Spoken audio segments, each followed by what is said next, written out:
Hey guys, how's it going? I'm DK. I'm Rizzo. And I'm Zero, and today on Anime Reaction Watch, episode 10 of Taboo Tattoo.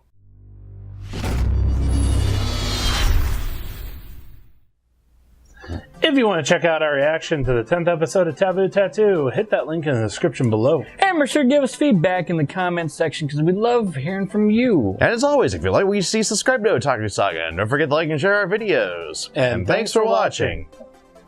So, this episode of Taboo Tattoo, it was...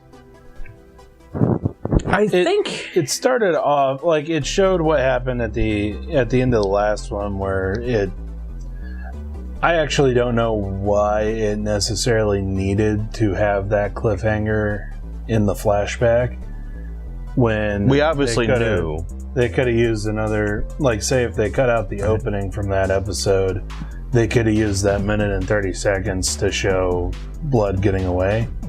Yeah, instead of having a cliffhanger, which we already know the resolution, it's a flashback. However, I do want to point out that the last, like, whatever energy blast thing that Arya lets off, just... Oh man, that is some serious power. But so it shows Blood getting away. Everybody knew he was getting away. He was alive in the current time until, that's continuity. Apparently it escaped the director. No, I mean, I don't know. I guess I want to leave off on something exciting, but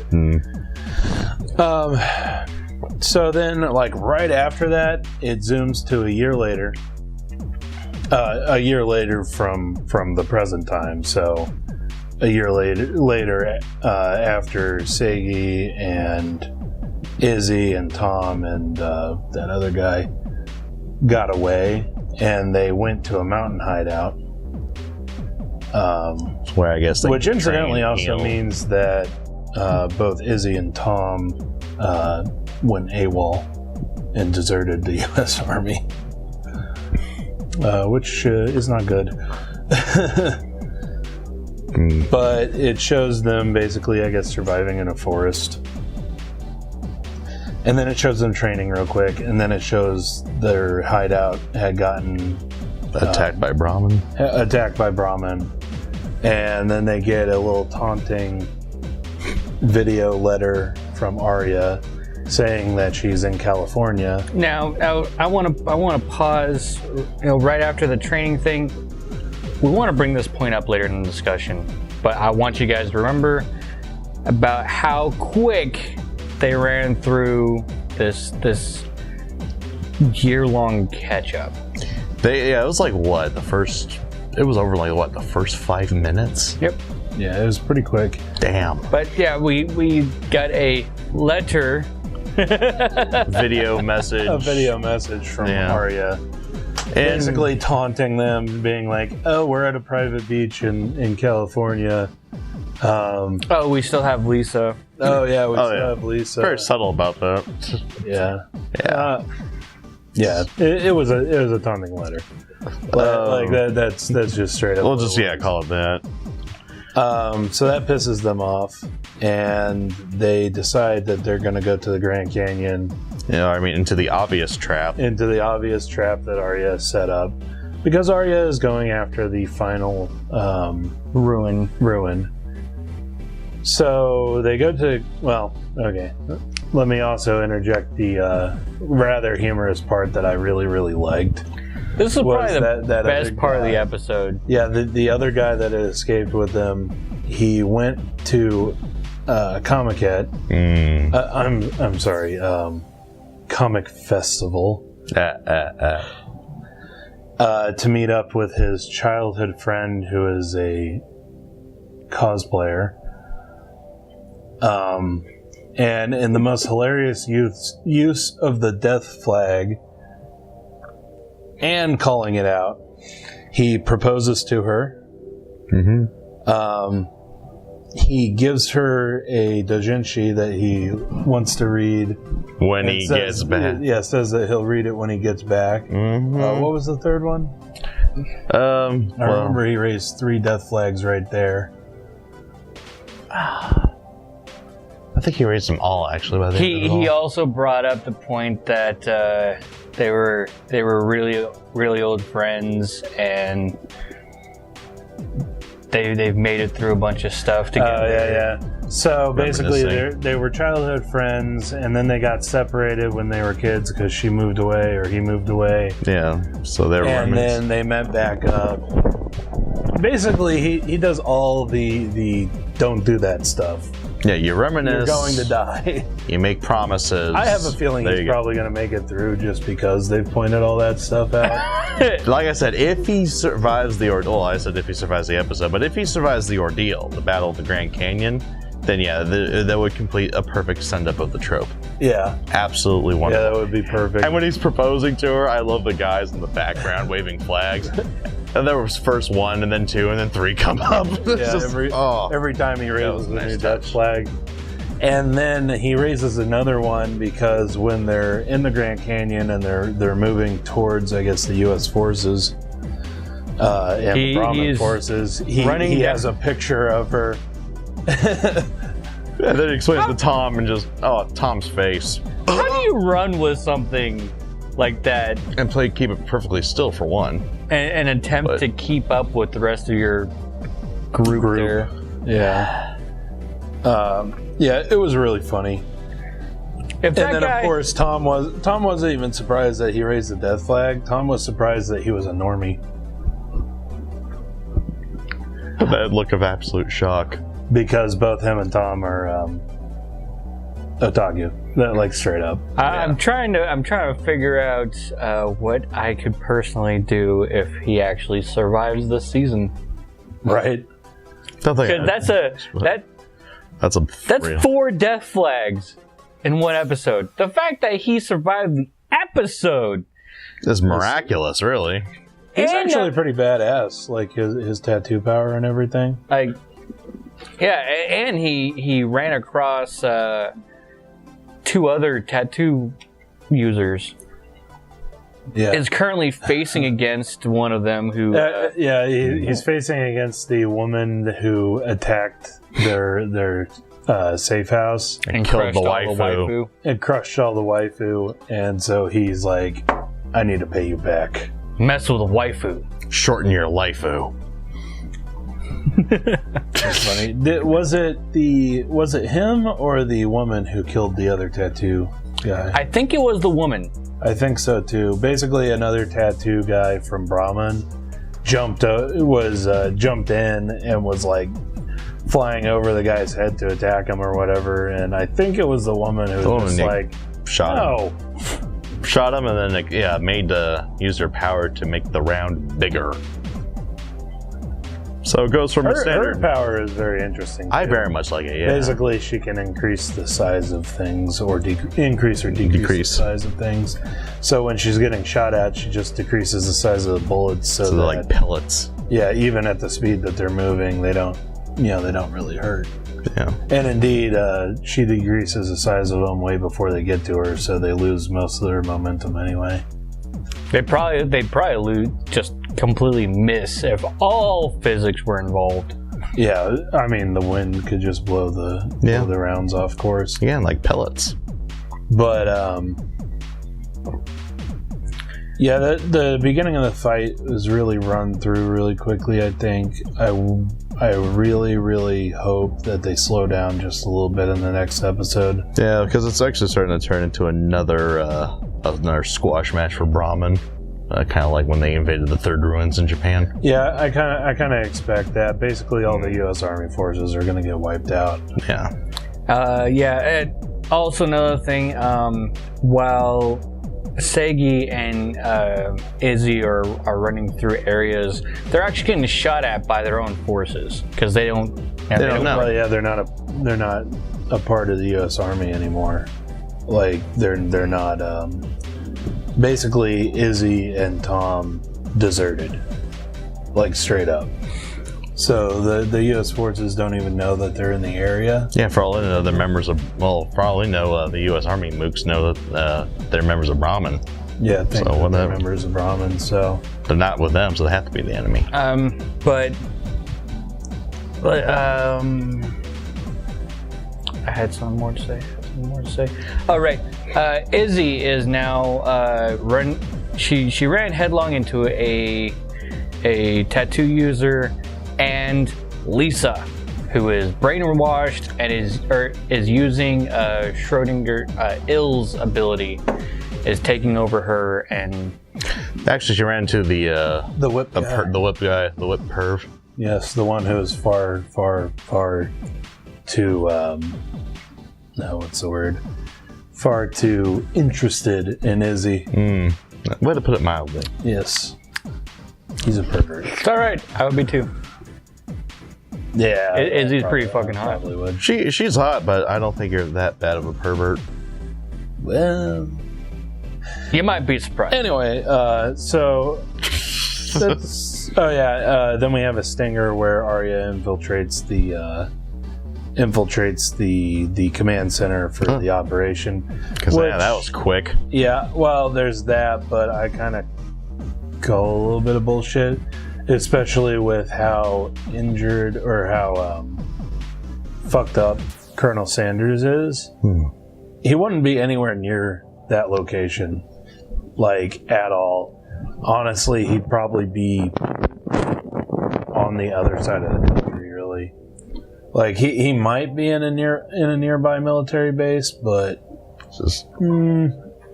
I kind of cry bullshit at the fact that she was able to get into wherever he's at without raising any alarm before she got there. Yeah. Or without encountering any resistance, at least. Yeah. But, I mean, you can throw most senses of realism just out the window with this title. I kind of get that, she would definitely overpower and be able to get into wherever she wanted to go. Yeah. Like, I get that. I don't really have a problem with her showing up there. But what I do have a problem with is that they didn't know that she was coming into the room. Yeah, I do have a problem with that. Because it was like, all of a sudden, someone gets cut off mid-sentence, literally, with their head getting cut off. Yeah. And that's... Colonel Sanders just turns around and everybody's dead already. Yeah. Pretty much.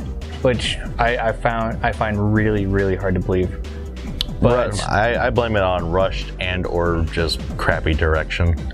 But at the very end of the reaction, I did post a question because I'm sure the comment section has said this is very much like how Big Order was written, and they don't expect people don't expect much from this series any more than what they expected from Big Order. I actually want to express a counter argument to that because I think Big Order stood no chance against what Tattoo has brought to the table. As far as the series go, even like say the beginning of the series where I think both of them were at their best. Yeah. I prefer Taboo Tattoo over Big Order.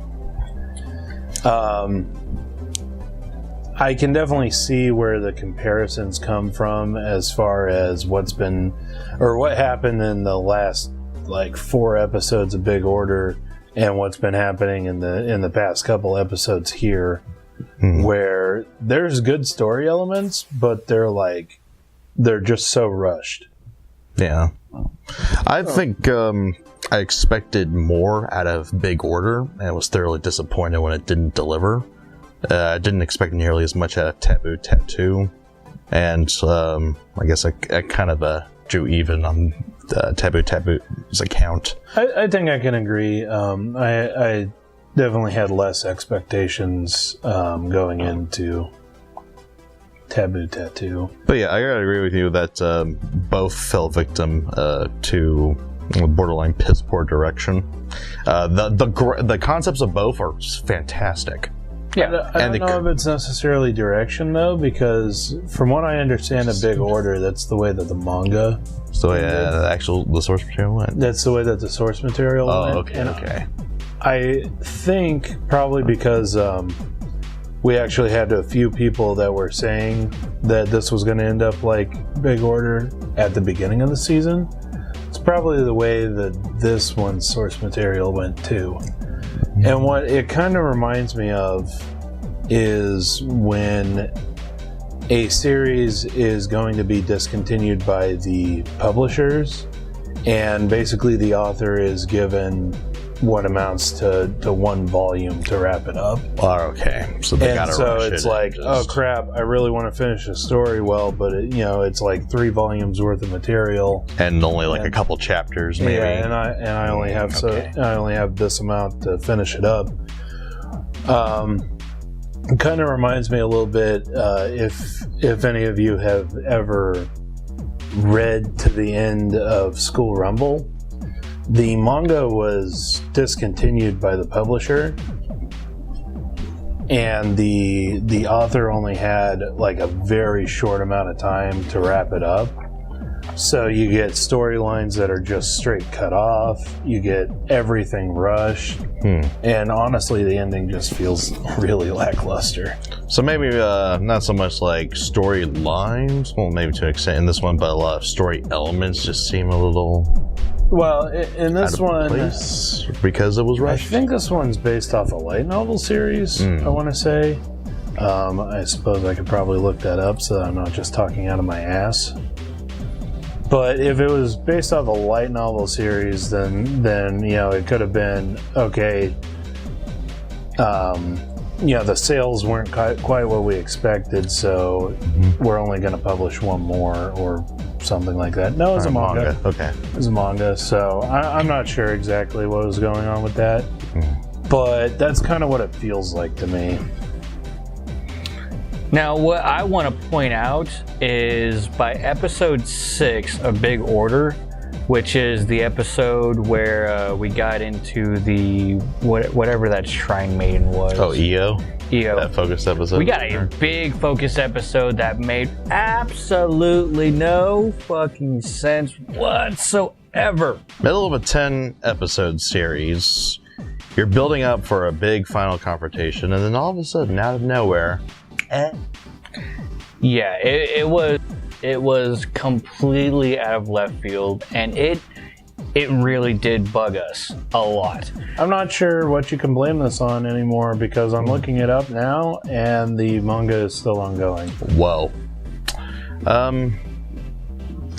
That might actually be it. Like maybe they've reached... It's still ongoing, but they had to make an ending for the anime, perhaps?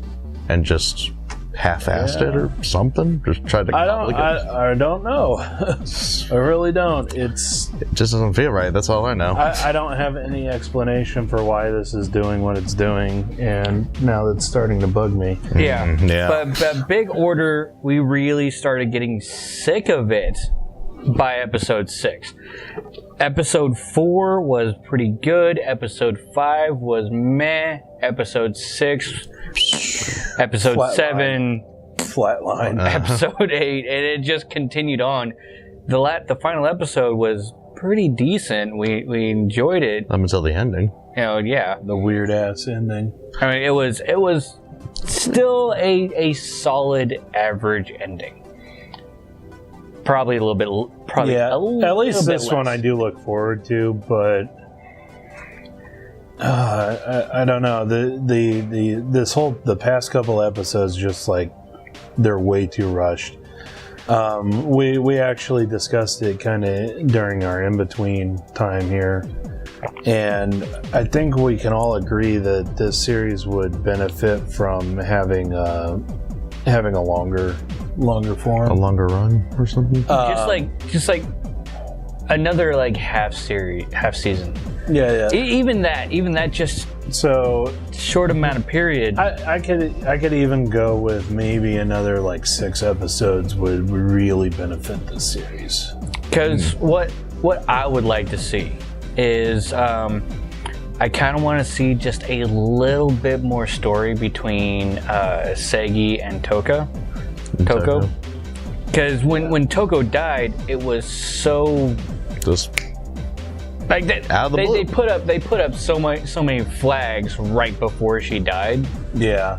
And it was like you really set yourself up for it, and because of that,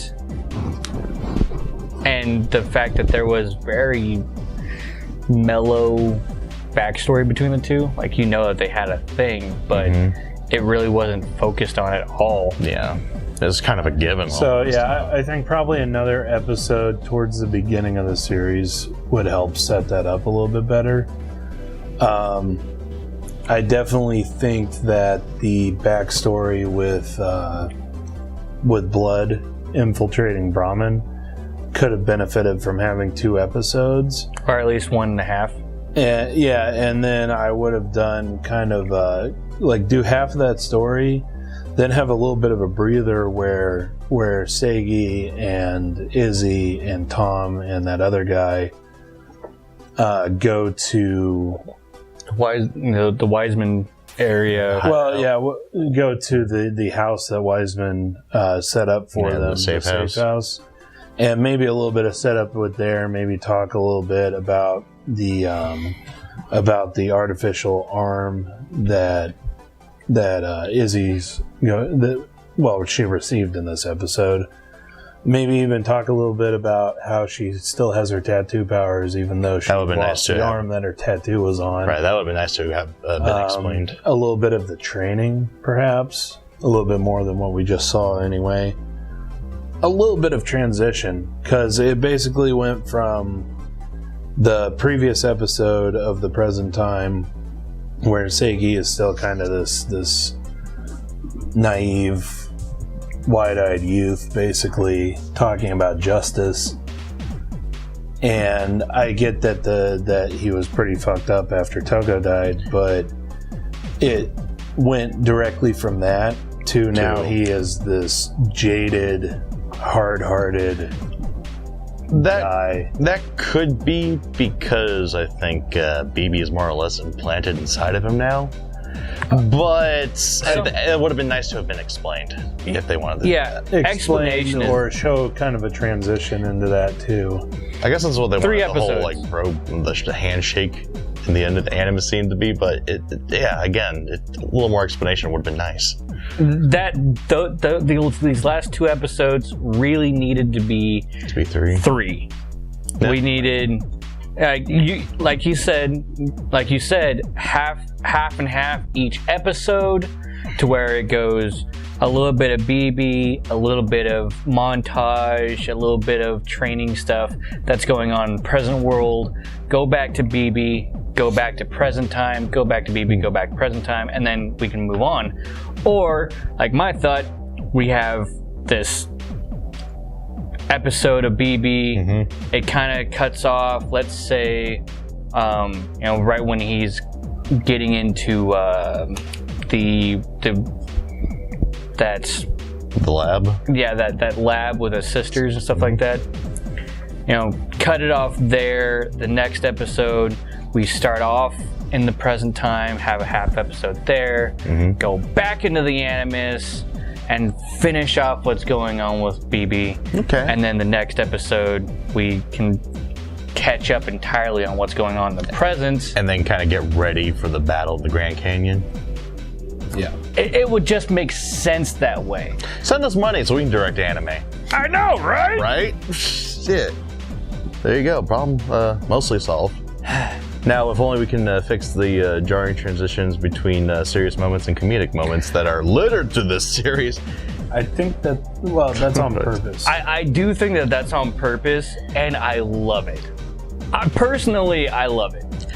I mean, it's cool. It's definitely unique, but I don't know. It kind of gives off a vibe like this series doesn't know what the hell it wants to be. Does it want to be a comedy? Does it want to be action or something? But it's just maybe they just want to troll people, I guess. Well, or me. Like, take for instance that video that Arya sent to them. Right. I think that the tone felt a little bit off for that video. I think that it, there was the playful bit at the beginning, where she's, Right. talking about, the fat Americans and shit like that, which I found actually pretty funny. But I think they should have transitioned to serious. like showing Lisa or whatever, and then I think her tone should have just changed, Just like smile phages. Yeah, just like straight venom. Yeah. And just challenge them to come to the Grand Canyon, rather than like that jarring moment where you see Lisa and held captive, and then Arya trying to play it off, and then Arya and trying go back to to play it normal. off. Because we saw it. We saw her face full of venom at the beginning of this episode, and I gotta tell you, that sent chills down my spine. That was awesome. Yeah, when she tried to kill BB at the beginning. Yeah. Where she's standing on top of that broken pier, He got away. She's pissed, and then boom. and then just doesn't turn around, doesn't move, just like. I think Fine. they need to use a little bit more of that Yeah, instead of the playfulness that she has. Yeah. I think maybe they want to describe portray her as like maybe bipolar, dare I say, or schizophrenic. I don't mind that. Some sort of mental issue. But it's the way they go about doing it, though. Again, it's just like one or the other. They try to like put both in. It just doesn't feel right. No, you can do both. I just want to see more of the venom. Yeah, Because you got to balance it out a little bit. Yeah, the way they've been doing both is just like As it is, I just feel that they're not using her as well as they could as a villain. yeah. They're not using a lot of the story elements as well as they could. Yeah, that's true. Again, Anyway, I think we should probably cut ourselves off here. We could have probably so go much on. more to talk about, but We'll save it for probably anime save it review. for a series discussion Yeah. at the end of the series. But let us know what you thought of the anime, what you thought of our reaction in the comment section below. Yep, thumbs up if you like it, thumbs down if you don't. but that's going to do it for this episode of Anime Reaction. As always, I'm DK. I'm Zero. And I'm Rizzo. See you next time. Hi everyone, Otaku Saga here, and we really hope you enjoyed this episode of Anime Reaction. Yeah, and if you have an idea for an anime that you'd like to see us watch, leave a comment down below. If you really like what we do, feel free to subscribe to our channel and visit our website at www.otakusaga.com. And as always, thanks for watching.